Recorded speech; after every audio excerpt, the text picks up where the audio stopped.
पुण्यात्माओं जैसे यहाँ पर दोनों ही कर्म भोगने पड़ते हैं, पुण्य भी पाप भी, और संचित कर्मों का ढेर लगा हुआ है। आपका संचित होते हैं जो पहले जन्म जन्मांतर के कर दिए, संचित में पुण्य भी है आपके पाप भी हैं, दोनों धरे हैं वहाँ रखे सुरक्षित।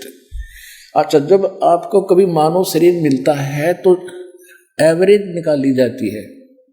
जैसे आपके 10,000 पाप कर्म है और पुण्य है 500, तो 10% तो उसका ले लिया पुण्यों का, यानी रेशो बना ली, 50% ले लिया पुण्यों से और 50 ले लिया पापों से।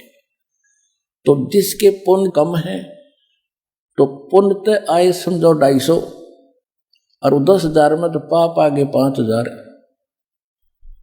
उस रेशो से आपका प्रारब्ध बना दिया और वो आपने भोगना ही पड़ेगा, चाहे राम रट लो, चाहे कृष्ण बज लो, और चाहे ब्रह्म की जाप कर लो, चाहे कितनी घंटी पीट लो, उसमें कोई परिवर्तन नहीं हो सकता। और फिर परमात्मा क्या करेगा, आपके उन संचित पाप कर्मों का नाश करेगा, पुण्य शेष रह जाएंगे। पुण्यात्मा वो मंत्र है, ये जाप दिया है दाता ने हमारे को, ये अनमोल छुपा के रखा था। धर्मदास मेरी लाख दुहाई, ये सार शब्द कई बार न जाई, सार शब्द बाहर जो पढ़ी, ये बिचली पीढ़ी हंस न तेरी। सार शब्द तुम तब तक छुपाई, जब तक 12 पंथ न मिट जाई। परमात्मा कहते हैं, धर्मदास जी से कहा था कि सतनाम और सार नाम इनको अभी छुपा के रखना।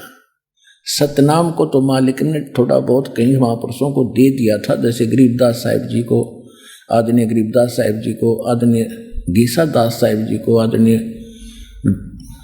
नानक साहिब जी को, और आदरणीय मुल्कदास साहिब जी को, आदरणीय धर्मदास साहिब जी को, इन सब महापुरुषों को मालिक ने सतनाम तो दे दिया था, सार शब्द फिर भी गुप्त रखवा दिया था।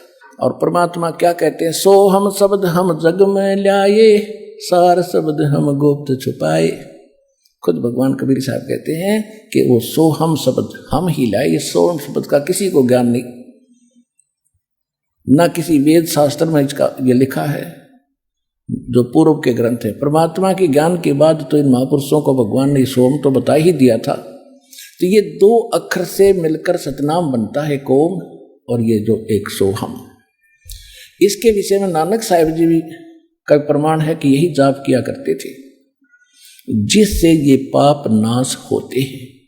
पुण्यात्माओं, जैसे किसान फसल बीजता है, गेहूं के साथ साथ खरपतवार साथ ही उग जाता है, क्योंकि बराबर का खाद मिले, बराबर का पानी मिले, पानी, और वो भी साथ पनप जाता है।